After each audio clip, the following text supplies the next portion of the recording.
Welcome once again to Maestro Speaks podcast. And while we're recording this month of July is the so-called Cordillera month or Cordillera Administrative Region month. And actually, July 15 is a holiday celebration of the establishment of the Cordillera Administrative Region. And as stated in the Constitution, will be transitioned and will become Cordillera Autonomous Region. And until now, we're waiting that this will be, or that will turn into reality. So, like what we always do when we're doing this podcast solo, is that we'll be discussing history. And before I go on, I would like to emphasize that things I'd be discussing here are based on my research, and I might be giving some information that are not. What do you mean? That are not that accurate due to the rush of doing or conducting the research. But nevertheless, I'm not saying that I would urge everyone that if you are doing some research about the Igorot history or searching for some Igorot history, this podcast is not that. This is just some discussion of history, but I would not say that this is 100% accurate. So please, I'm urging everyone listening to do your due diligence and conduct your research also. If you happen to heard something here, some information here that is new to you, I urge you to verify some of them, right? So last time we talked about the Igorot Spaniard War. I call it war, not rebellion. And like what we are seeing right now in our Facebook page, if you are an Igorot and you're subscribed to the One Cordillera Facebook page, you'll see there that the Igorots are independent and they are not under the Spanish rule for more than 3 centuries, stays there, right? Now, if you're going to look at the sources where they took this, that story, that you will always see the name of William Henry Scott. So, like I said in the previous podcast before, accounts and history or accounts on history and way of living of Igorots, us, during the pre-Hispanic times and in the Hispanic times are so few that sometimes one might wonder if Igorots even existed during those times, right? For the record, they do. Yeah, they did exist, like we said before, but they were at times considered a footnote of history, that very few passages or talks about them in the modern history books are written. Like what we said before, Igorots will only be spoken of or will be written there when they want to talk about people living in the mountain that have dark complexion. And not that I'm saying that having a dark complexion is bad, but I don't know, our Filipinos culture, we tend to love those people who have a lighter complexion. And I think it's only in the Philippines that we see people marketing whitening products, right? Now, that is the only time that the Igorots are being spoken of in modern history books. At time, conceptions about them are wrong, yes, exactly. And the worst part is that those misconceptions even found their way to the education sector. That if the teacher won't do the necessary research to verify this information, he would be teaching or she would be teaching those wrong notions to the children, right? So those are the only times that you'll find Igorots in the history books, right? Now, with the advent of IPEd education or the Indigenous Peoples Education, I'm hoping that this will change, that Igorots here and abroad will also try to dig deeper to learn about their culture and to know more about the ways their ancestors lived. In searching of our history, there are some few writings that we can rely upon. Like I said before, that writings during this era is somewhat, you have to take it with, like what they say in English. The writings during those times must be taken with a grain of salt. Why is that? Because most of the time the writings are full of bias. Okay, like the ones I discussed in the previous podcast before. Examples are the priest, Spanish priest, trying to sketch a caricature of an Igorot as a savage, a subhuman, and a human of low intellect. Those are the most, I mean, the common way of portrayal of those writers about the Igorots, right? That's what's happening. Now, um, though most of the writing during those time is like that, like I said a while ago, must be taken with a grain of salt. One of the writings that I can find reliable is the book and essays of William Henry Scott. Um, in my opinion, like I said a while ago, this is my point of view, and if you wish to know more about this person, and then you can also do your research. So, in my opinion, the books written by William Henry Scott is of it's a bit reliable, and like I said a while back, it's being used by most of us now in giving or sharing informations about the prehistoric Igorots. Now, to be fair, Mr. Scott is a modern man, unlike the priest who wrote their accounts during the 1500s.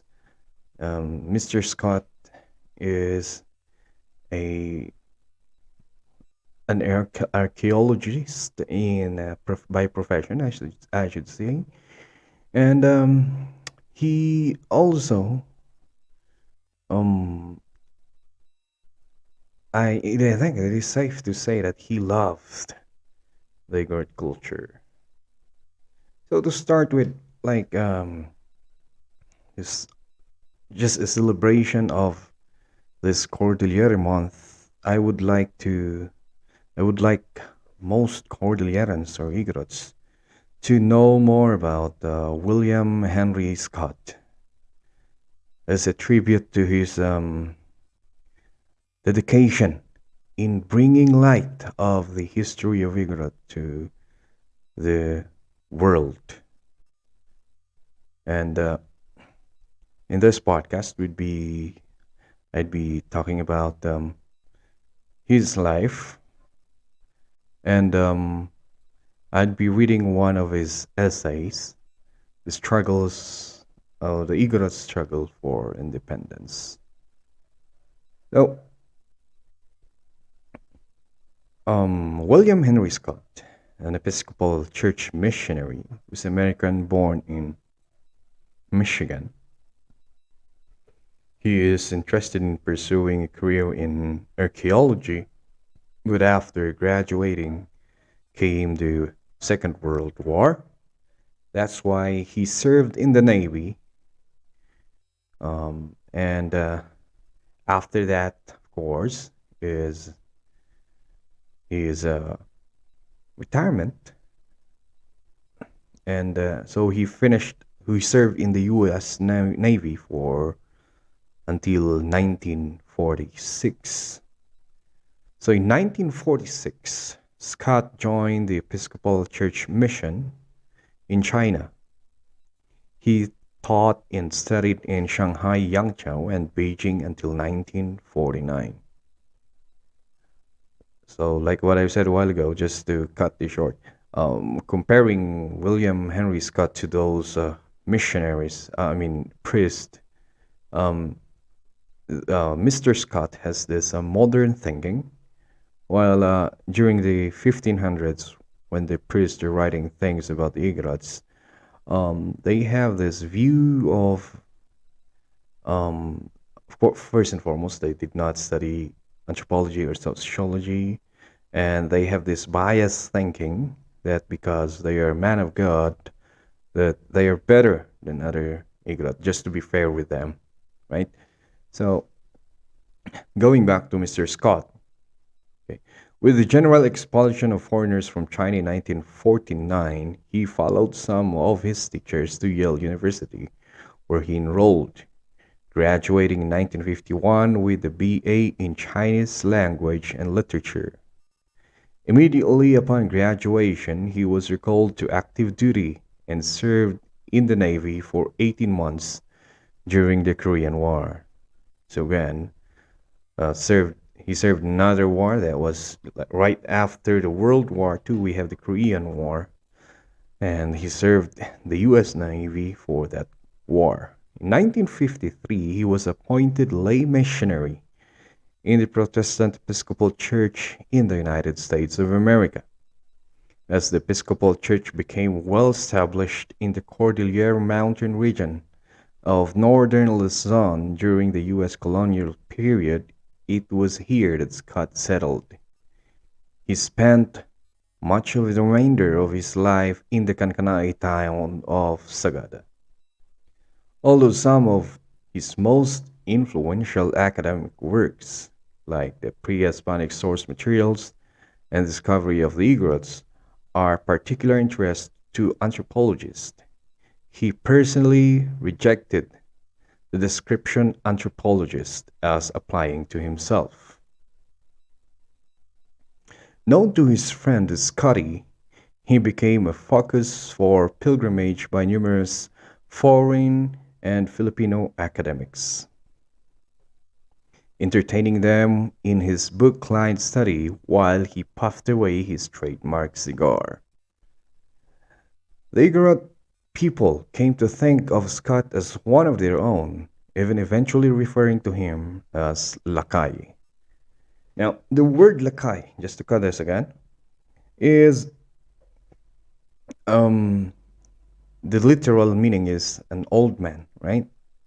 Now, Lakay in Lakay, the word Lakay that they call him is called the elder, someone who is experienced, of course, an elder, so one that is experienced and full of wisdom. Now, with coming out of Team Lakay, the Lakay is used for them as another word for brother. They gave it a new meaning, and that's the meaning of Lakay. But literally, the meaning of Lakay is an old man. All right. So, Mr. Scott, during the time of Lakay, again, Apu Lakay, I'm talking about President Ferdinand Marcos. When Marcos declared martial law, William Henry Scott, who was marked as a subversive person or a political dissident, and one of the reasons is, according to the military officials who arrested him, is because he has mouse writing in his bookshelf. Okay, so that's, according to the military, the evidence that they can cite that he, Mr. Scott, is against the Philippine government during the martial law. Now, this is Scott's response when they. Sponsor time! So this podcast is brought to you by Dems Auto Performance. Dems Auto Performance Shop offers automotive servicing. Nag-verify sila ng kahit anong klase ng sasakyan. Huwag lang eroplano. Located at Alapang, Latrida, Benguet. Of course, they also offer off-road servicing. Sa mga naglalaro ng off-road, gusto mong pa-convert ang sasakyan sa off-road, you can visit Dems Auto Performance at Alapang, Latrida, Benguet. Or you can also visit their Facebook page, Dems Auto Performance. He said that he is against the democratic government. For heaven's sake, I teach Asian history, and anyone who does that must be familiar with Mao's work. It doesn't mean that I have abandoned Christianity and democratic politics. It just means that I am a historian practicing his trade. Scott saw his time in Marquesas prison as a validation of his Filipino nationalist belief. And Schlegel recounts Scott saying that he considered the time in jail behind bars to be one of the best of his life because he was able to have a long-depth conversation with all the most prominent anti-Marcos activists. He shared cell with the fellow historian Sus Salazar, with whom he had many disagreements and arguments. Another notable fellow prisoner was a young Butch Dalizay, who is said to have put the caricature versions of both Scott and Salazar in his book, Killing Time in a Warm Place. As an American citizen, Scott could have easily left Philippines, but he declined and so he faced deportation proceedings. Marx's outward commitment to legal formalities resulted in Scott being put on trial for subversion. In court, resoundingly supported and defended by friends, students, and colleagues, and by Scott's own brilliant testimony, he was exonerated, with the court dismissing the charges in 1973. I like it. All right. I like it. I love it. I want some more of it. All right. I don't know where that came from. I'm sorry about that. And Scott was given a memorable and triumphant welcome back in Sagada following his acquittal. He continued to be critical to Marcos' regime. The high level of esteem in which he was held protected him from further persecution, although his situation remained precarious until the lifting of the martial law. One particular article written by Scott, titled The Igorot Defense of Northern Luzon, was published in May of 1970, was often tagged by dictatorship's military forces as subversive, although it was actually about incidents which took place from 1576 to 1896, the Spanish colonial era. It is even cited as subversive material during the trial of Father Jeremias Aquino.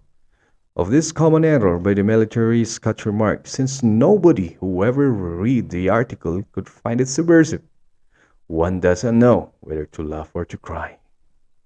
He criticized the U.S. colonial rule, continuing U.S. involvement in the Philippine politics after independence, especially U.S. support for Marcos.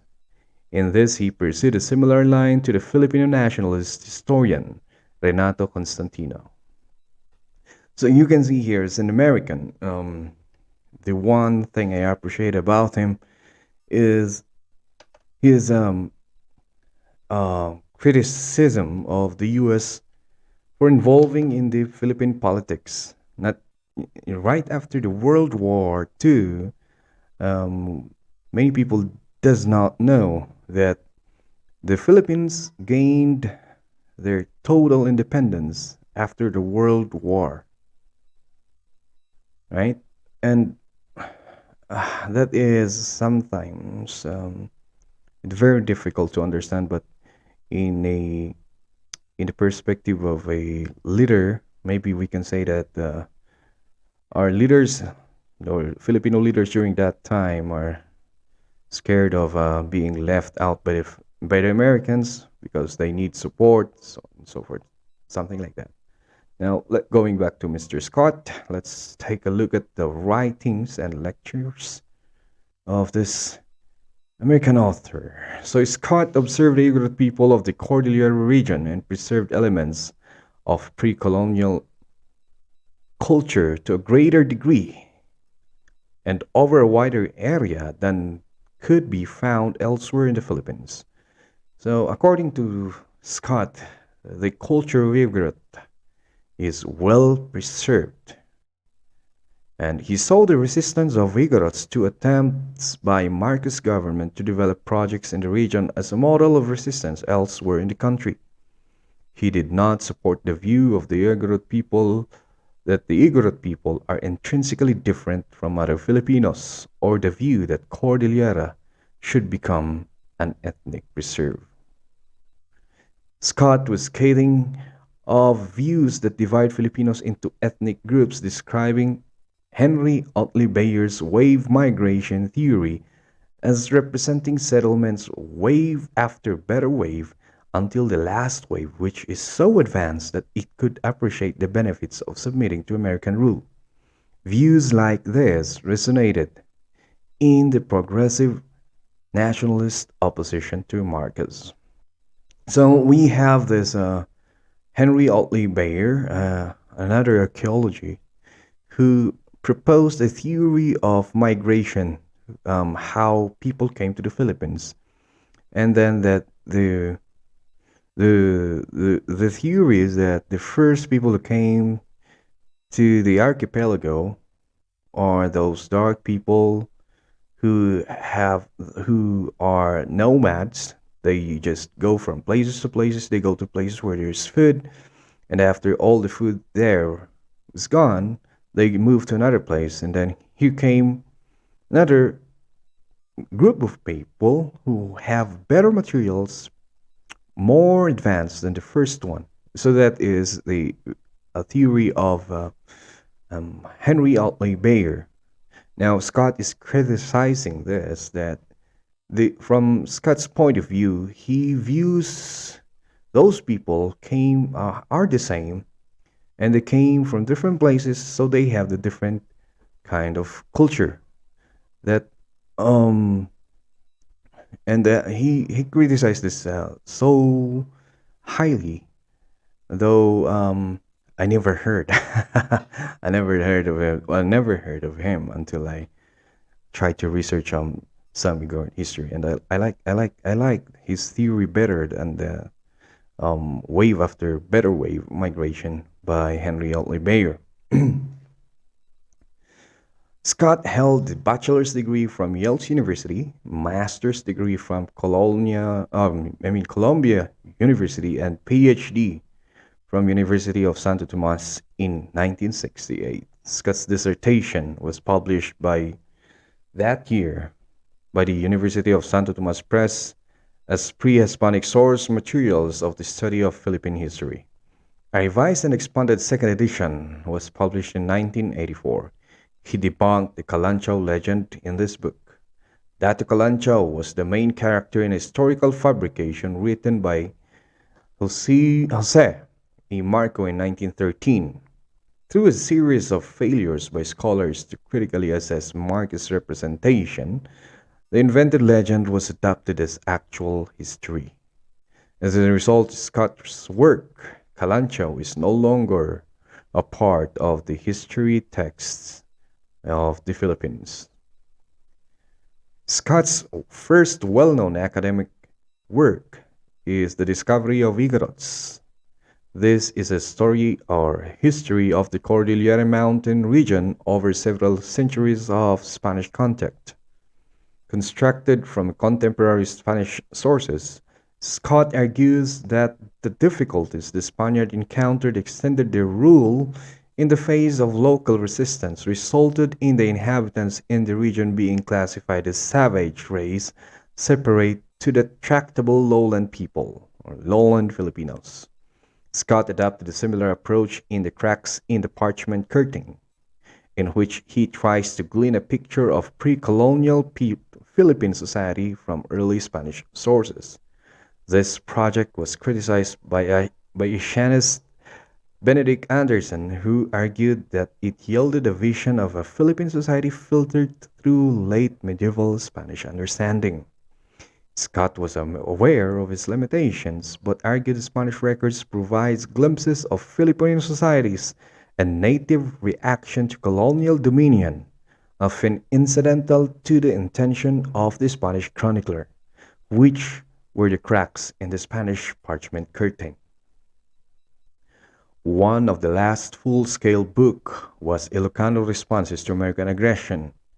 The foreword was written by Joma Sison, the head of the Philippine Communist Party. The EDSA revolution, which coincided with the publication of the book, obscured the fact that the foreword had been written while Sison was in jail. So Scott died on October 1993 at the age of 72 at St. Luke's Hospital, Quezon City, following what was considered to have been a routine gallbladder operation. He was buried in the cemetery of St. Mary the Virgin, Sagada Mountain Province, on the 10th of October 1993. So his legacy is, in 1994, the Ateneo de Manila University posthumously gave Scott Tanglaw ng Lahi Award for lifetime spent in teaching not only in the classroom, but also outside the world by means of broad reaches of his contacts and communications, and most of all through his hundred of published scholarly articles and inspirational which to disseminate and teach honest Philippine history to succeeding generation of Filipinos. On December 8, 2021, the National Historical Commission of the Philippines unveiled the historical marker commemorating Scott as Saint of Mary's School in Sagada. Alright, so that is all about William Henry Scott. And just to elaborate more, the thing here is, well, he used, like what I said a while back, he used those writings from those Spanish people who lived during the time, during the 1500s, but he was able to like filter it to show objectively what the Igorots are during those time, not branded as savage, but a people living in their own ways. So that's what I like about the writings of Dr. William Henry Scott. And another important point here that I want to share is that this wave after better wave theory of Henry Otley Beyer, if I'm not mistaken, he's the one who theorized the migration theory of the first who came here, the Philippines, are the Negritos, who are who have less knowledge about the modern way of living. Came the Indonesian A and the Indonesian B, and these two Indonesians, I think, are the ones who inhabited the highlands, the Cordillera Mountains. And then later on came the Malays, who have better societal way of living. Who have better structures in the society. They have their datu, etc., etc., and they can appreciate a modern way of life, something like that. Now, in his view, he likes to think that regardless of how we look at the other people's way of living, we are all equal. And I think that is one of the reasons why he loved the Cordillera a lot, because he can appreciate the culture of the people there, here. And now I would like to share to you some of the writings, one of the writings that he had, And the title of that one is wait for it. Okay. The Igorot struggle for independence. So what I'll be doing here is I'd be I'd be reading this one, and from time to time I'd be giving my opinion on what was written in the book. So I cannot remember. Alright, so sponsor time. This podcast is sponsored by SciSpace Tech. SciSpace Tech po ko offer the services like formatting, software installation, file recovery, printer resetting, kanda dumapay related to computer of course. And ag home service da po, the computers. Kung ang kayong makarwar, you can contact SciSpace Tech, CY Space Tech, through their Facebook page. Dahito'y SciSpace Tech po kat available lang in the locality of Mankayan. The time when he wrote this, but I had a very hard time looking for this one, so forgive me if I will mispronounce some words here. This one was lifted out from a real book by the computer, and there might be some typos right here that we might be encountering. And nevertheless, I would like to share this with you, The Igorot Struggle for Independence by William Henry Scott. This is like a 7 pages of article. And if you want to have a copy of this is I found this in the United States and its territories. Oh my goodness, I cannot remember where I lifted this out. Anyway, you can just type it in in Google and you can find the article. So this podcast is a tribute to our Cordilleran historian, a historian that has highlighted our culture in the world of libraries, in the books, the world of scholarly articles. Mr. William Henry Scott. I would be reading one of his article, and here it goes.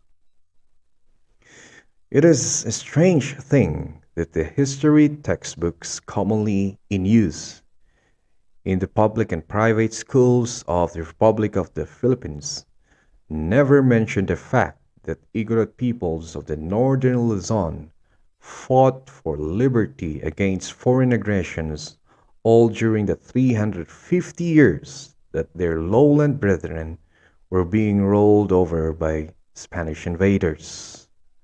Well, that is actually true, and you can never find that in the history books of the Philippines until now. So I don't know when was this written, but until now, you can never find the history that the Igorots were never conquered by the Spanish for all those 350 years that they were here. So with the IPEd education, I am hoping that fellow teachers like me, when we're teaching history, that we can share this to our students so that our students who are Igorots can share this also to other people. It's a very important thing that we were never conquered by the Spanish during those more than 300 years that they were here, right? So moving on. One history book says we can never know the history of Filipino people during the Spanish period because they were slaves to the Spaniards, or at least forced to play the role of slaves. Certainly, this is not true of the Igorots. They were never slaves to the Spaniards, nor did they play the role of slaves. Quite the contrary. Spanish records make it clear that they fought for their independence with every means at their disposal for 3 centuries, and that this resistance to invasion was deliberate, self-conscious, and continuous.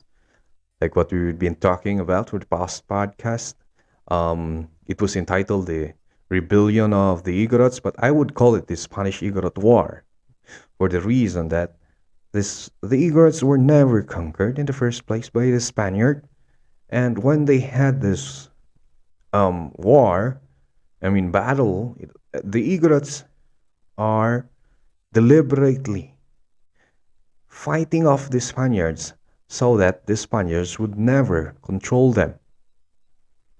Moving on, that it was largely successful is I mean that it was largely successful is indicated by the fact that at the end of the Spanish regime, when the Cordillera Central have been carved up into dozens of military districts, the last Spanish census listed one-third of the estimated mountain population as completely independent. Foreign visitors to the Philippines all during the Spanish regime noticed this Igorot independence. An Italian traveler mentioned it in 1696, a Frenchman in 1766, an American in 1842, a German in 1878, and an Englishman in 1896, all in those years, while the people of the lowland in the Philippines are under the Spanish rule. Other people from other countries, acknowledged that Igorots are independent and they are not under the Spanish rule during those times. And it was a cause of great embarrassment to the Spaniards themselves. When Governor Diego Salcedo landed in Paris in 1662 and traveled to Manila through Ilocos and Pangasinan, he said he suffered a sense of shame to see all those mountains inhabited by the Igorots, owners of the gold mines and enemies of the Christian. I would like to say this again. So according to Governor Diego Salcedo, the mountains by the Igorots, the owner of the gold mines and the enemies of Christians. So in 1779, an official said, "It is certainly a shameful thing for a nation to suffer such disorder without demanding satisfaction for the Igorot crimes against our vassal natives, and a mockery and cause for laughter among other foreigners." And 100 years later, Governor Primo de Rivera wrote almost same thing. It is certainly humiliating. Paper reared before the Cordillera Congress for National Liberation, Mountain Province National High School. I'm sorry, that was not included there. So it is certainly humiliating. I'll do it again. It's according to Governor Primo de Rivera. It is certainly humiliating for Spain and her government, at home and abroad, to realize that thousands of human beings, some at the very doorway of the capital, and many others within the site of Christian towns with government forces and authorities, not only live in pre-conquest backwardness, but commit crimes even to the extent of collecting tribute from Christian towns themselves without receiving any punishment for their boldness. Of course, the Spaniards did not consider this resistance a fight for independence. They considered the Igorots to be bandits and savages and lawbreakers because they did not submit to Spanish rule like the land or lowlanders. And they explained the Igorots' defense of their liberty as instincts of uncivilized tribes who had always been at war with their more peace-loving neighbors. Wow, an explanation. But the first generation of Spanish records do not make it clear that the Igorots' lowland neighbors were peace-loving, or that the Igorots were their enemies. Quite the opposite. They make it clear that the Ilocanos and the Pangasinenses and the Igorots were business partners in the gold industry. So that is before the Spanish came. We just to highlight it, that Igorots conduct business with their lowland neighbors like the Ilocanos and the Pangasinenses. And In some accounts I have read that there are some Ilocanos also that lived in the communities of Igorots in Bontoc. Right? So moving on, a Dominican account of 1593 says that Igorot brought their gold down to their special friends and agents in Pangasinan. In the Tamok's book by Dr. Antonio de Morga in 1609 says Igorot mined the gold, but the Ilocanos refined it and distributed it to other places. When the first friars went to Mangaldan, Pangasinan in 1588, they found the people were making regular business trips to the mountains and worshipping a mountain god called Apulaki. In 1745, the place that is now called Aritao, Nueva Vizcaya, was inhabited by Panipo Igorots, who also inhabited villages high in the mountains of what is now known as Cayapa Municipality in the southern borders of Ifugao.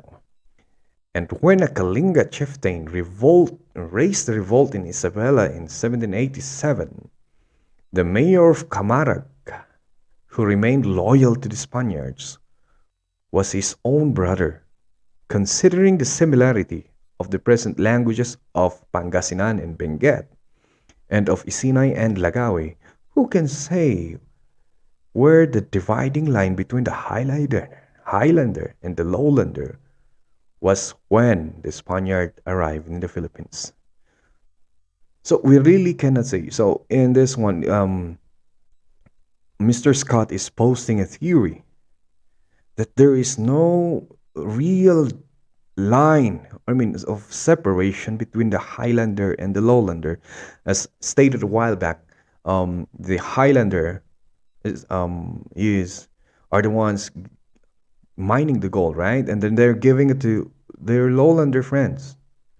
And we cannot really, before the Spanish times, we really don't know where we can put a divide of who the Highlander is and who the lowlander is. That is just a division that was created by the Spanish just to control the people during their time. And of course, it's also prevalent during this time, our time right now, wherein regionalism is very strong. Okay, moving on.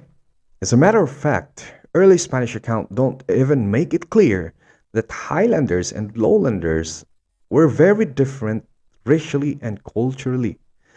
So it is safe to say that our culture during the pre-Hispanic time with the lowlanders are maybe most of it are similar, right? The first missionaries in Zambales, Pangasinan, and Cagayan said the natives were all headhunters there. And the same word, Mangayaw, is found as far as the dialects of Mindanao and was recorded by the first generation Spanish conquistadores in the Visayas. When Juan de Salcedo drove the Chinese corsair Limahong out of Lingayen in 1574, he found bodies of Chinese who had escaped and were killed by local people, and they were all headless. So this is in Pangasinan. Igorots are known to be headhunters, but they never said that Pangasinan people are also headhunters during the olden times. So there's really no clear difference of culture during the pre-Hispanic era. This is what this writing of Mr. Scott is trying to post it, right? In fact, when Salcedo's own body was sent to Manila for burial in San Agustin Church after he died outside Vigan, Vigan is also part of lowland, the head was missing. The native mountaineers of Panay, who were also unconquered by the Spaniards, this they dig up their ancestors' bones and buried them again after cleaning them just like the Ifugaos.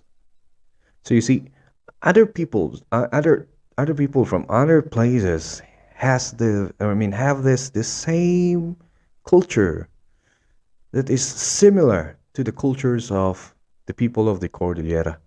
And just so Dr. De Morga said the Tagalogs kept their ancestors' bones in the house and worshipped them. The kind of earrings they forgot called the linglingo have been dug up out of the 2,000-year-old Filipino graves in Palawan. All over the Philippines from Apari to Holo, the Spaniard noticed that the Filipino considered a sneeze unlucky and the beginning of the journey. At the beginning of the journey, sorry, sneeze is unlucky at the beginning of the journey, and that they would turn around and go home if a snake or a lizard crossed their path, or if a bird flew from one side to the other. A study by a UP professor makes a list of supposedly Chinese words in Tagalog, but this list includes a lot of words which are common all over the mountain provinces like atang, bantay, kutkut, busog, butyog, and suwitik. Moreover, recent studies of vocabularies from languages and dialects all over the archipelago by Yale linguists indicates that Tagalog and Bontoc, for instance, have more basic words in common than either of them does in any language outside the Philippines like Borneo. For instance, it is hard to explain this similarity if Tagalogs came to the Philippines in a separate wave of migration 2,000 years after the Bontocs already settled in the mountains of the Grand Cordillera Central. Anyway, whatever the picture was in pre-Hispanic times, after the Spaniards started conquering of the lowland Filipino tribes, those who submitted to the Spaniards naturally became enemies of those who didn't. A Spanish complaint of the 1606 says the Igorots prevented other Filipinos from becoming Christians and stole children who had been baptized to raise them in the old pagan religion. Some Jesuit theologians of the 1619 argued that a just war could be made against Igorots because they prevented free passage through their lands to the Ilocanos and Cagayanes, our friends and vassals of the king, our lord, and missionaries helped to make enmity between converts and pagans too. The first missionary in Manaoag bribed converts to report pagans who secretly held kanyaos. Governor Crozet in 1690 issued an order that lowlanders would be punished by 100 lashes for having dealings with pagan Igorots. So if you are the person living in the lowlands, well, you don't have any choice at all. If you must, maybe at first, the first generation of people in the lowlands would be saying that they have no choice but to be converted as Christians because, well, for safety. No one would like to receive 100 lashes or whips, being punished just because you talk to an Igorot. I mean, you better have to, for safety purposes, you have better to be better believe and throw away your old way of life, old cultures, and just adapt what they're telling you to do, just for self-preservation. And then after that, the second generation will be, they're naturally Christian when they grow, while growing up. So, um, here comes another generation, and take note that the Spaniards stayed in the Philippines for 300 years. So that is a long time, and the original culture of the lowlanders was completely deleted during those 300 years. You can never even see, a, with the exception of the words they're using, like what was written in the previous passage, with the exception of the words, but in the culture, the lowland culture, like what you said a while back, is that they have similarities with the, if we are to believe the accounts, is that there is a similarity, a great similarity with the culture of the Highlanders. But after the 300 years, you can never see that with the culture of the Lowlanders. So that's what happens. So moving on.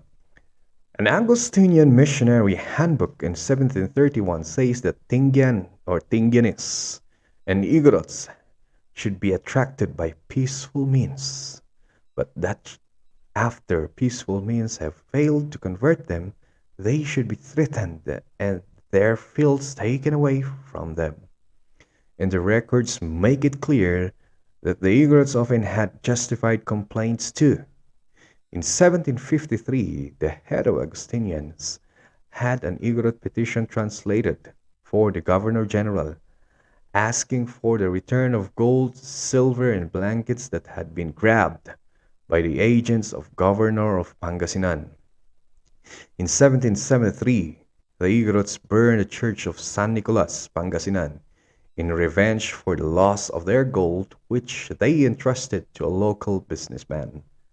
Accounts in both the 18th and 19th centuries say that the Igorots collected land rentals in the foothills of the Ilocos, Cagayan, and Isabela because they claimed to have owned that land before the Spaniards relocated lowland converts there.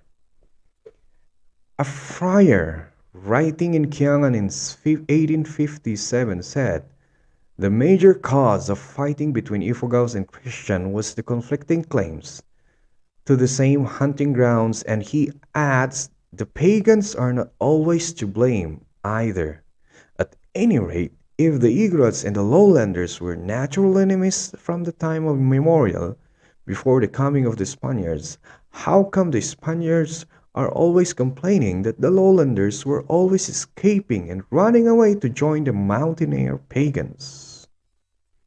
So this is like some evidence. It's an evidence adding up, and it's giving a strong indication that the lowlanders and the highlanders before the Spanish came are so similar. Then one of the reasons maybe is that some lowlanders are trying to escape and going to the mountains to join the mountaineer pagans, as they say, right? So if you are a person who has a different culture from that of the Highlander, you would never attempt to go to the Highland, right? But if you're so familiar with the Highlander, then most often than not, you would be going to the mountains because you know them very well, right? The 17th century petition calls Igorot land a den of thieves where delinquent Christians take refuge and escape the law. And after the Diego Silang uprising in 1762 to 63, the Governor General called it a place where rebels take refuge because they are their allies and our enemies. So more and more, we're looking at this writing more and more. I mean, examining it, we can see really that lowlanders during those times and the mountaineers, the Igorots, are just the same. As a matter of fact, the whole population under the control of the Spaniards and the Ilocos went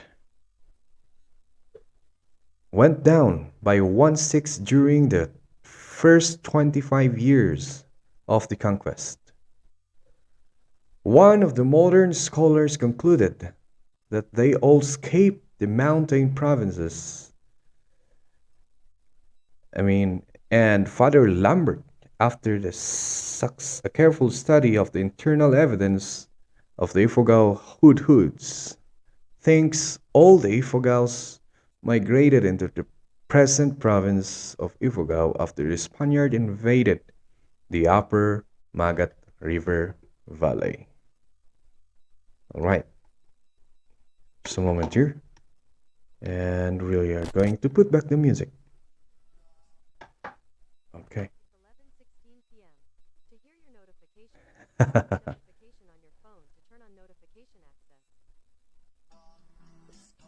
All right.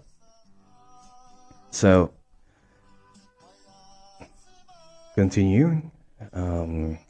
Just had a little mistake on my setup here. But moving on, modern Filipino writers seems to be just as slow as the Spaniards to give credit to the Igorots for their defense of their homeland. Again, I want to repeat this because um, this was written like during the 1990s, maybe I suppose. But even the writers right now, and so I'll repeat this again: modern Filipino writers seems to be just as slow as the Spaniards to give credit to Igorots for their defense of their homeland. Right? History professors in Manila classrooms have been known to say that it was all just an accident of history or geography. By this, they mean either that it was too much trouble for Spaniards to invade the mountains or that they didn't want to do so in the first place. The idea that the Spaniards didn't want to invade the mountains of the Igorot is just flatly contradictory to their own records. Okay, now, like I said before, they tried to. There are some part of the mountains that they invaded, right? But in the history, there are some accounts that when they go to the mountain because of the ferociousness of the Igorots when they're going to war with the Spaniards, that the Spaniards really didn't want to. They are scared. Just bottom line, they are scared of going to the mountains because of the continuous attack by these Igorots. Of course, the terrain helped. That's why the Igorots were able to held their own against this more modern weaponry of the Spaniards. But of course, they saying that the Spaniards, what do you call this one? It was too much trouble for the Spaniards to invade the mountain. It's like neglecting to study more of what was the reason why the Spaniards were not able to, right? First and foremost, they were so interested about the mountains because of the gold, and for the reason of the expansion of the Spain's land. I mean, this expansion of the Spanish colonial territory is because of the three G's, right? Gold, God, and glory. So, and gold, the gold that they're looking for is in the Cordilleras. So, and again, like what, if just thinking it that way, you would see that the reasons of like the history professors of Manila, like what Mr. Scott said, is really not a reasonable reason. Okay. Now, Mr. Scott said that the idea that the Spanish didn't want to invade the mountains of Igorot is just flatly contradictory to the records. They heard about Ilocos gold mines before they ever set foot in Luzon, and it only took them 5 years after the founding of Manila to reach the Baguio mines. They established short-lived forts in Buea and Antamok in 1620, 1623, and 1624, and in Mancayan and Lepanto in 1668. But they were never able to stay until the full invention of modern repeating rifle. 100 years later, they tried to open a road through Igorot territory between Pangasinan and Cagayan. And in 1750 began 150 war with the Ifugaos. In 1767, they were repulsed by Kiangan in Kiangan itself. In 1793, they were met by natives wearing metal armor. And during the 19th century, they made literally dozens of expeditions into that province. Again, these accounts never made it to our history books. Yet in the 1850s, the Ifugao killed or drove out all the Spanish missionaries in Mayaoyao, Bunhian, and Kiangan. In the 1880s, they were picking off members of the new occupation forces one by one. During the revolution, they completely massacred Kiangan garrison and sent a war party of 600 down to attack a garrison in Isabela. As far as saying that the Spanish couldn't invade the mountain is concerned, is it the case that all lowlanders were conquered and all highlanders remain independent? What about the Muslims?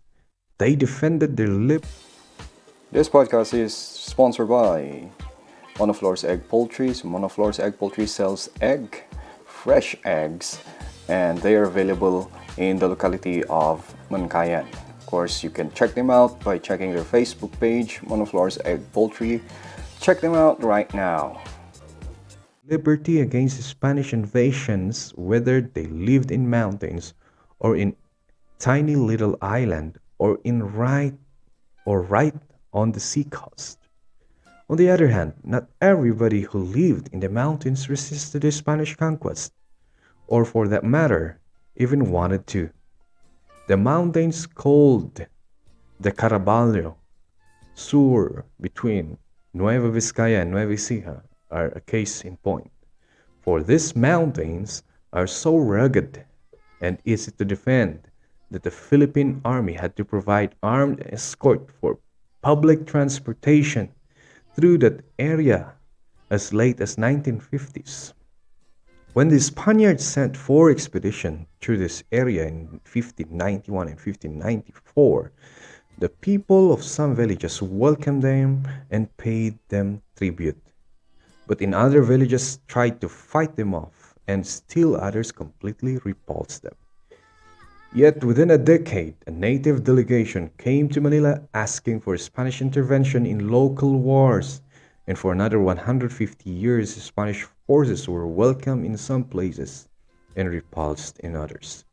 So right here is comparing the way Igorots have in other, say for example, the Muslims have defended their places during the Spanish regime, and comparing it to this place here in Caraballo Sur, where they greatly welcomed, for some reason, they welcomed the presence of the Spaniards in their place, though some of their neighboring area of of that mountain repulsed the Spaniards.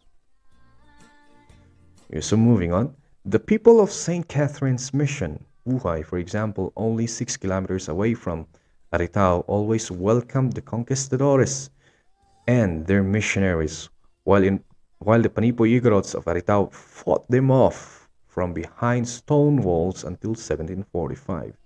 Yet Buhay was built on top of rocky mountains so steep people needed ladders to climb up, while Aritao was exposed to attack right in the open plain of Magat Valley. How come Buhay submitted but not Aritao? Besides, the Igorots quickly learned that living in the mountains did not spare them from Spanish attacks. Right, so he's comparing, so just to discredit the claim that because of the terrain, that's the reason why the Spanish did that's the reason why the Igorots were so successful in fighting off the Spaniard.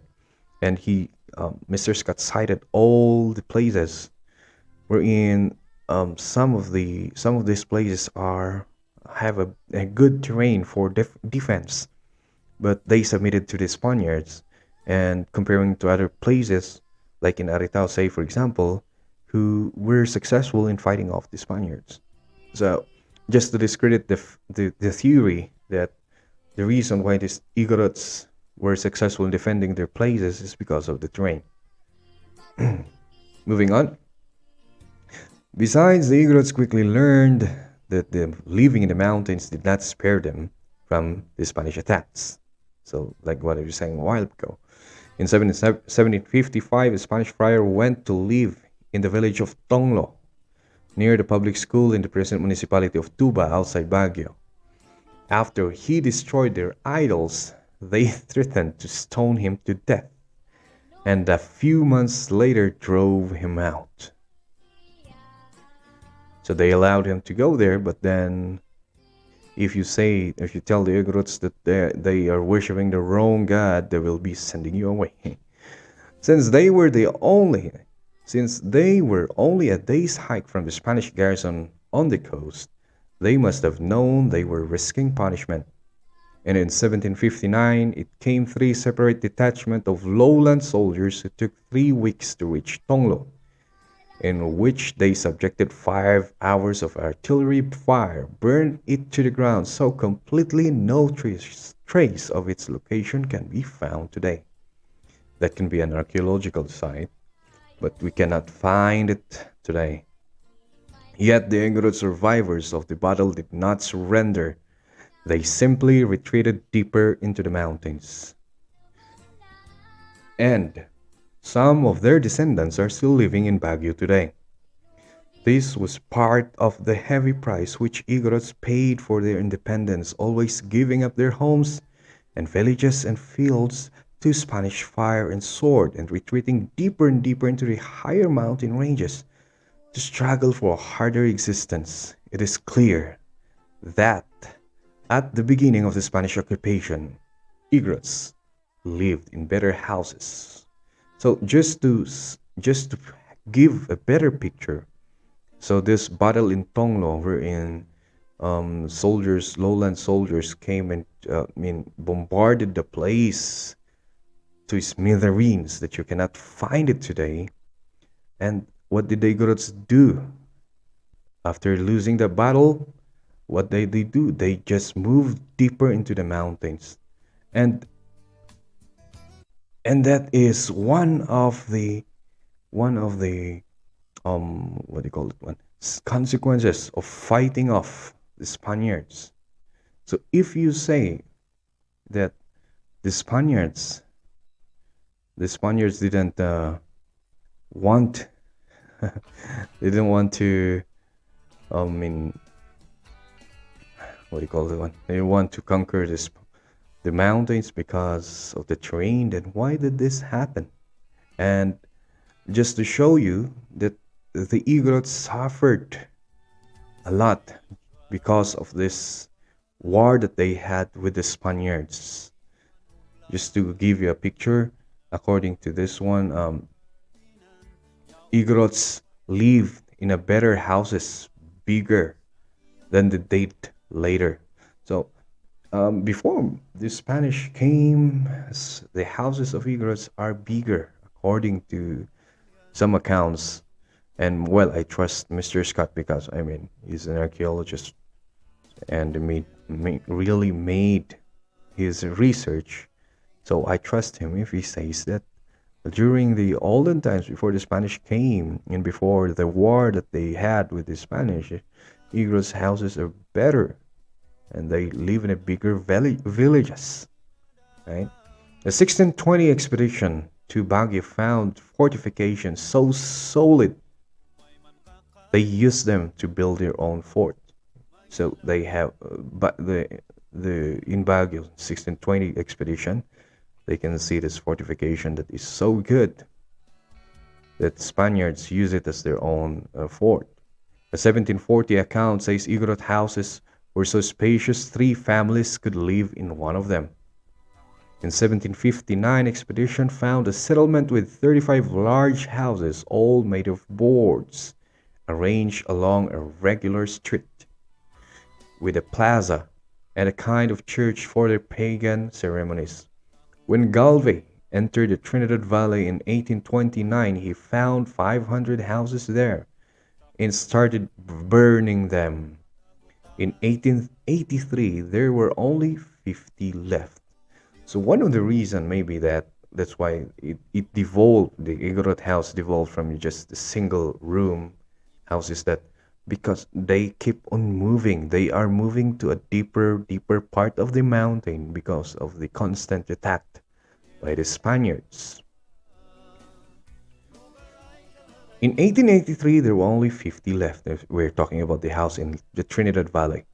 And a German traveler in 1861 found Agno Valley full of stone walls in the fields, all grown over with underbrush. And he reported, "Today most villages bear the stamp of misery and deprivation. The fields are badly maintained. The stone walls around the houses are falling down. The big villages of Galway's time have been deserted." When the Igorots were not literally overwhelmed by sheer number of firepower, however, they proved formidable opponents. No Spanish force ever maintained a garrison permanently on the Cordillera before the Remington repeating rifle replaced the old musket that were almost useless in wet weather. The gold mining Igorots drove off two Spanish expeditions before they could sample their ores. When Martin Carante was finally successful in carrying own gold samples in 1625, he brought along 85 Spaniards, double the number Salcedo took to the Ilocos in 1572, as well as 750 Chinese, Japanese, and Filipinos. Nor could the Spanish government guarantee protection to their lowland vassals from Igorot attack.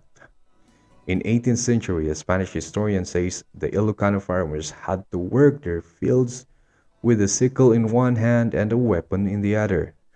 The traveler could not use the royal highway along the coast without armed escort.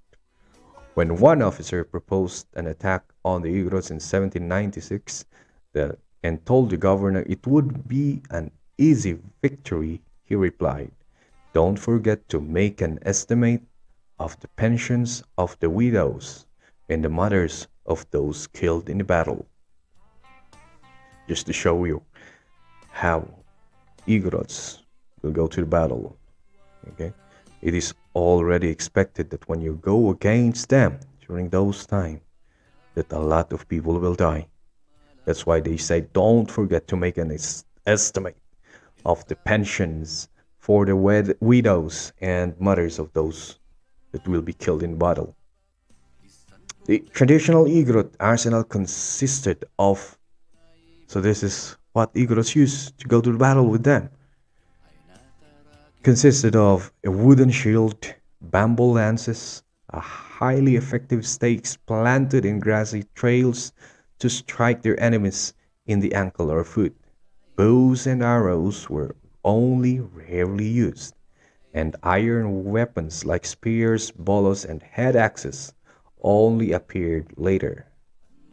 Their defensive tactics included blockades of trees and branches in mountain passes where they could roll down big stones and tree trunks. They often pretended to retreat until the invaders lowered their guards and even pretended to surrender and then wiped out the supposed victors by ambush on their way home. Like what I said, um, one account says that so they went and chased them and then they were gone, and then suddenly they appear and attack them again, and then they are gone again. So it says that they are hiding. They just came out from the fog. Now the mountains of the Cordillera is sometimes foggy, and that includes that added more fear from the heart of those soldiers because they cannot see who is attacking them. I'm looking for that book where I read that one until now. I cannot find it. More especially, they tried to keep all their trails and villages secret and killed their fellow Igorots who acted as guides for the enemy. The Spanish friar wrote in 1789, "Those who come down to trade in the lowlands are only men or chieftains in whom they have confidence, never women or children or slaves. Is if you ask them for information about their land and mines, they just act dumb. And if they say anything at all, it is just lies or nonsense, and only leaves you all the more confused." But whether the Igorots were better fighters than the Spaniards does not answer this question why they remained independent and their lowland brothers submitted to Spanish conquest because the Spaniards were always so few in numbers and the lowlanders could surely have overcome them if they really tried to do so. Between the 1572 and the 1872, the Filipino population paying tribute increased from 500,000 to 5 million, yet there were never more than 2,000 Spanish soldiers in the whole archipelago. Jose Rizal explained this phenomenon by saying the people were accustomed to bondage and would not defend themselves against the invaders and would not fight for them. It was just change of masters. I mean, one of the reason maybe is that, like what we said a while ago, invasion or conquering other people happens in different angles. Like you can conquer them physically, and you can conquer their mind, wherein the use of religion is a very strong one, where they Christianized the Filipinos, right?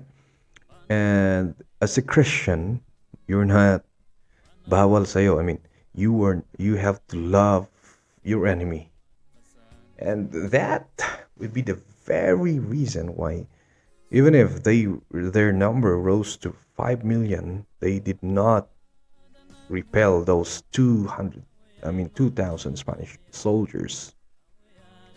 Okay, moving on. The people and Professor Teodoro Agoncillo said it was because the natives would blindly follow anything the friars, their spiritual advisors, told them to do so. Exactly my point a while back.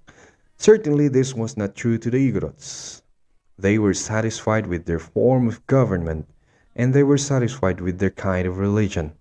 The pagans of Tonglo, for example, told the idol smashing friar who came to convert them, "It's no easier for the people to give up their ancient practices for the word of a priest than for him to give up what he believes." And their pagan priestess told him, "If you're priest, or if you're the priest of the Christians, so am I, the Igorots. And if you have God, I have mine." In 1857, a priest or Spanish priest in Ifugao told the following story.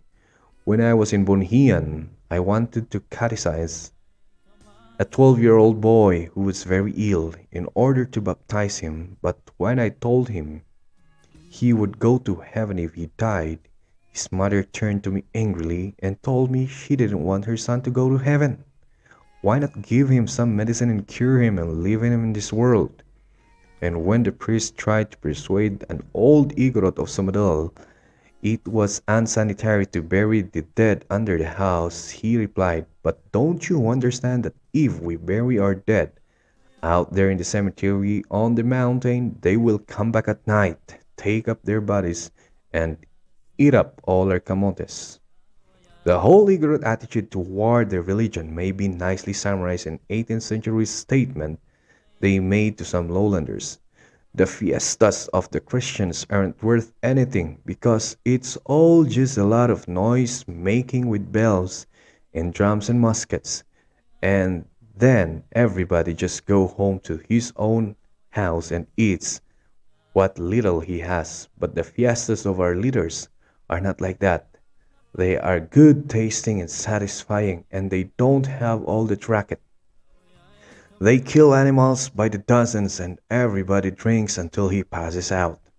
Among you, anybody is mayor or a headman, but our leaders are never changed. No matter how much they spend, they always have more." Some Spaniards themselves understood the Igorot pride in their own way of life. Father Francisco Antolin, a Dominican friar stationed in Aritao, spent 18 years trying to learn as much as he could about the Igorots and their way of life. and he wrote a long book about them in 1879. The following is a quotation from a description of the Igorots almost 200 years ago. Small population of Filipinos is usually attributed to smallpox, venereal disease, and leprosy, or to wars, deforestation, tribute, division of land, migration, and similar things. But the Igorots have practically none of this.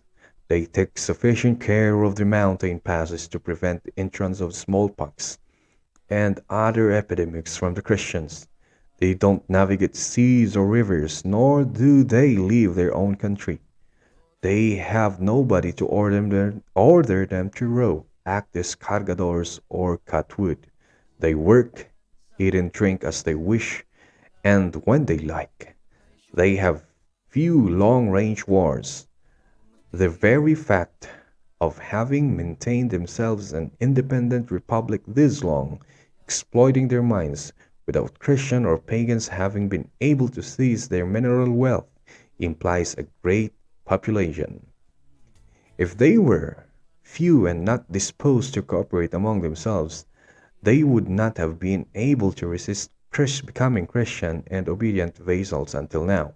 Although their agriculture is most primitive, they do not have those duties, sometimes enforced, which the Christians have, like government service, running messages, making roads, attending church, and various tasks incompatible with work and cultivating their fields. Those who live by working in the gold, copper, and iron mines care little about making fields. And why should they wear themselves out in agriculture but when the gold, knives, and pots they produce suffice for everything? But from this it is not to be concluded that their land is completely barren and miserable, for it abounds precious materials. The fact is that the Igorots are contented with it, and that it cost missionaries much battling, strife, and diligence to get them out of their land and make them live among Christians. They give many reasons for not coming down. They say the town of the Christians are very hot, that there is much smallpox and many epidemics, that there are crimes, robberies, and conflicts between people, and that there are many to give orders and make the poor people work. Much less are tribute, monopoly, and government officials hidden from them. And even though they also have to be subject to the whims of their leader up there, these are lighter and they can evade them. In short, they do not envy products and conveniences of the Christians, and only seek free trade in blankets, G-strings, and animals for their gold.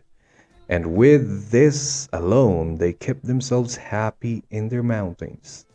This independent attitude would not have been so objectionable if it had been kept in aloof isolation on the heights of the Cordillera.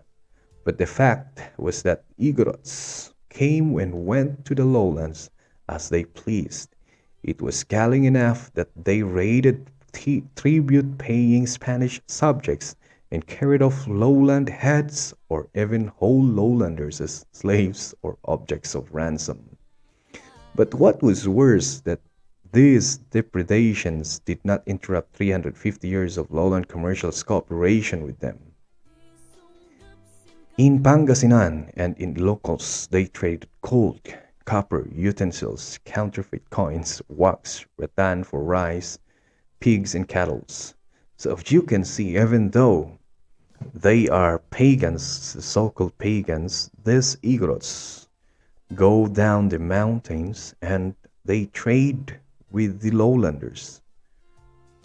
So they still have those business partnership that they had long before the Spaniards came. The Ifugaos made their purchases with rice in the Cagayan and Magat valleys, and with iron tools they made from broken iron pots they got from Ilocos, which people of Nueva Vizcaya considered superior to Manila bolos. Lowland merchants traveled around buying up carnelian beads to sell them at a peso or a peso apiece. Igorot G-strings were woven on Ilocano looms in the 18th century as in the 20th. Igorot miners refreshed themselves with basi carried up from lowlands and molasses cakes. The Igorot traders themselves moved freely back and forth across the Cordillera. They sold Ilocano iron tools in Nueva Vizcaya as early as 1690, and 1780 a missionary in Aritao sent letter to fellow friar in Bawang by some Ifugao traders from Tinok. Nor these Igorot traders completely ignorant of the lowland politics.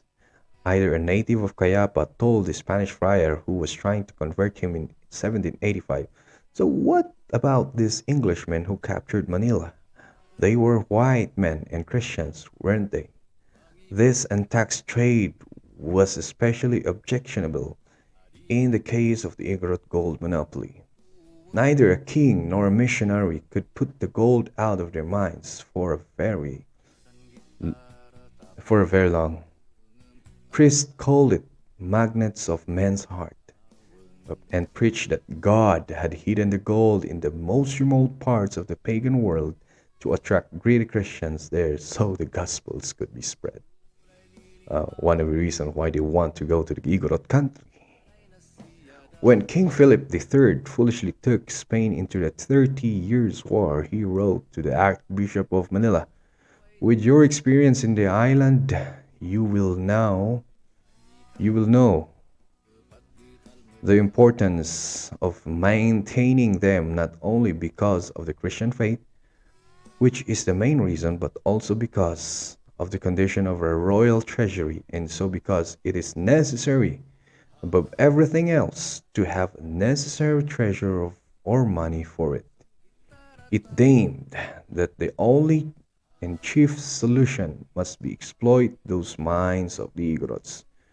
When Governor Salcedo sent out expedition in 1668 to Mankayan, he ordered them, "Even if you came across the gold mine, make no show of stemming them, nor look for them, because it should not seem that you have any other aim than to reduce their souls to God. Save the exploitation of the mines for later." This expedition of Igorot gold mines, however, were all so expensive and so unproductive that after the failure of the 1668 entry to Lepanto, the Spanish government never attempted another one.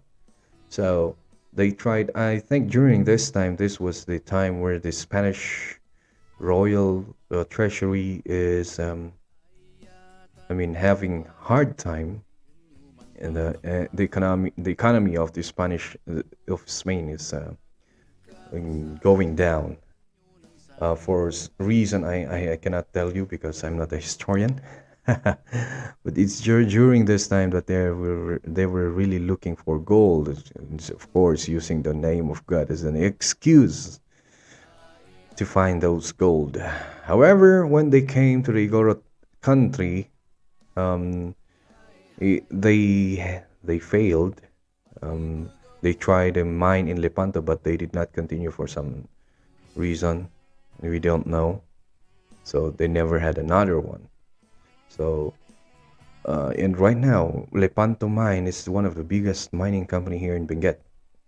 By 1800s, however, a new economic crisis arose with the Igorots. This podcast is brought to you by Millennial Tech. Millennial Tech could ma-repair the printer, man-install the CCTV, repair the cellular phone, computer, and other electrical appliances.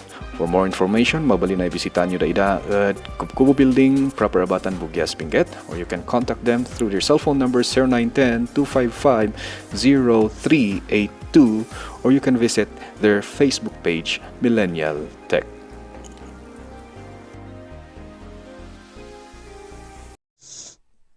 In the 1780, the government instituted monopoly on tobacco in the Philippines, and it was so successful that for the first 200 years, the colony actually showed a profit for the home government. The monopoly promptly became an object of sabotage by the Igorots. They not only grew contraband tobacco themselves, but carried it all the way to Cagayan to sell illegally to the Ilocos. At first, this Igorot trade was winked at under hopeful policy of trying to track them, and under the illusion that not much money was involved. By 1836, however, it was discovered that tobacco taxes in Ilocos Norte and Ilocos Sur had dropped off by 66% because of the contraband tobacco being sold by Igorots. The government therefore sent Colonel Guillermo Galvez through Benguet, Lepanto, Bontoc, and Ifugao in 1829-39 to put an end to the tobacco smuggling and Igorot independence. But still, even after their fields were burned, their villages leveled, and their populations decimated by smallpox carried by the soldiers, the Igorots continued to evade the monopoly. So the government agreed to exempt them on the understanding they would only sell their tobacco to a government station. But a Spanish official reported in 1842, experience has shown the uselessness of this arrangement because the pagans, they're talking about the Igorots, carried 10 bundles to the government and then sell hundreds as contraband. For the price they get from the lowlanders is always better than what they get from the government monopoly. Galvez' decimation of Pinget, however, did make its miserable survivors the first tribe of Igorots to be officially listed as the Spanish subject. Lepanto soon followed and Bontoc in 1859, but not until 1890s under the energetic Governor-General Valeriano Weyler, the so-called Butcher of Cuba, were troops permanently quartered in Kalinga or Ifugao. The last Spanish census in 1898 claimed 120,444 pagans, recognizing vassalage to the King of Spain. It must have been tenuous sort of vassalage, however, to judge from the chance reference of foreign travelers at the end of the Spanish regime. A detachment of 40 men wiped out on the march, for example, or 2 garrisons in Saltan Valley massacred one Sunday during a mass, or the number of 12 Spanish heads shown in German scientist Alexander Schellenberg, or the fact, or for that matter, the Spanish jaw bones still decorating heirloom gangsas in the remote parts of the province even today. I'm not sure if there are still these things today, but so according to history, there are some part of the Cordilleras that came under the Spanish regime. Say, for example, Benguet, Lepanto is in Benguet, just the same, but during those times it's separated, and Bontoc. But they claim that there are 120,000 Igorots claiming or recognizing the King of Spain as their king, but we don't know if that is really a full recognition of the power of the King of Spain. And then Mr. Scott laid out some examples here. If they really are recognizing the King of Spain as their king, then why is it that there are these things? 40 men wiped out during a march, 2 garrison that was completely decimated, 12 Spanish heads, 12 Spanish soldiers' heads shown to German scientist Alexander Schellenberg, and the jaw bones of Spanish soldiers being used, gongs, the gongs that being played by the Igorots sometimes is that, according to olden tradition, the the the the part where you hold it, because the gongs has a string attached to it, and in that string there's something, a U-shaped thing where you place your fingers, and then you can easily hold the gongs. And accordingly, in the olden times, that thing that they attach to the string are human jaw bones. And I don't know where Mr. Henry Scott found this once, but he saw some gongs that is being decorated with Spanish jaw bones until this time, he says. And I hope we can see that today.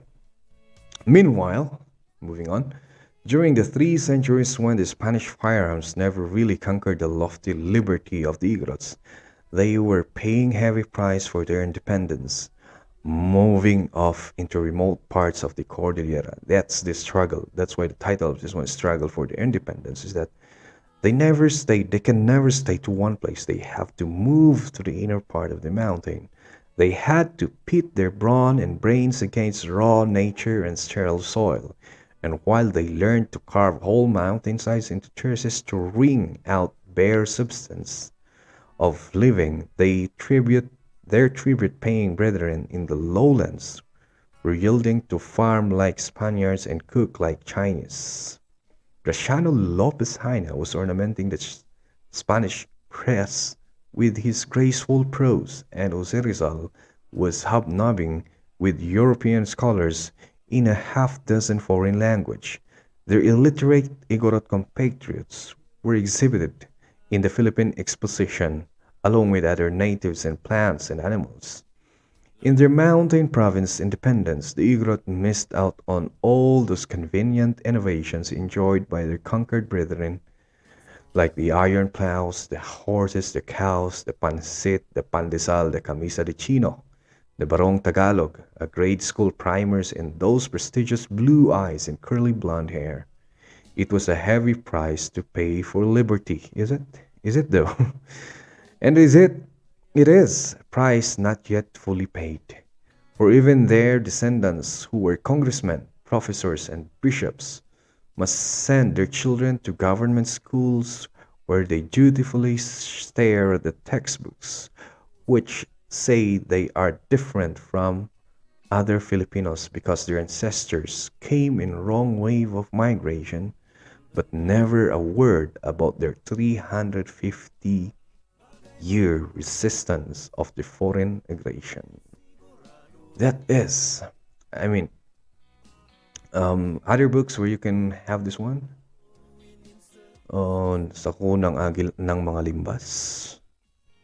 I'm not sure if this was indicated in that book. So, this is the essay of Mr. William Henry Scott, and I really appreciate the the love he has for the Igorot culture and the hard work he had given just to show that the Igorots have worked hard to be unconquered for 350 years, and yet you know we're suffering from this um we are being excluded. As a Filipino, we came from what they call the wrong wave of migration. Why would we? Why is it the wrong wave of migration? Because we are not. We are not modernized. We are not so-called modernized. I'm not sure, but until now, if there are some issues about Igorots, the only time that we are being, we are written in the book is when somebody made a mistake of describing us to be dark. Not that there's something wrong with someone who's dark, but describing us to be uncivilized and putting us in a place where putting us in picturing us as a very, an early times prison, and then they never knew that nobody has ever said that the Igorots had been an independent Filipino people for 350 years during the Spanish regime. And I guess it is our duty as Igorots, those who are Igorots living in the United States, in Canada, in other countries, those Igorots who are listening right now, it is our duty to share this to other Igorots, for them to know that we have this beautiful story. So, like what they said, while Graciano Lopez Jaena was ornamenting the Spanish press with his graceful prose, while Jose Rizal was hobnobbing with European scholars with half-dozen foreign languages, we are still enjoying our independence. You see? So, but we suffered greatly. We paid for that one because we are pictured as barbaric because of the Spanish influences to our lowland brethren. We were pictured as such that even Manila historians. I remember one of the 2016 in the year 2016 when the one Igorot went viral in the social media because he is handsome and he's photogenic. One of the one of the UP professors said that we was asked the question of why does the Igorot look good, and he said that there's an improvement of the race because of the missionaries moving up the mountains doing their work in the Cordilleras. So it is, he didn't say it directly, but in his, I could say that in his personal point of view, we are the lower kind of race that we need white person to go up for us to have the improved kind of race. You see? So again, the notion, the Filipino notion that somebody with a big nose and a white complexion is an improved race. Until now, that's very prevalent even to a highly educated person like him. All right, so this is one of the great writings that was written by William Henry Scott. I just hope that the music didn't disturb you disturb you during the first reading. I made a wrong setup on the sound system. But anyway, thank you so much for listening. And this is El Maestro Speaks podcast. I'll be seeing you again in the next episode. Have a good day, everyone.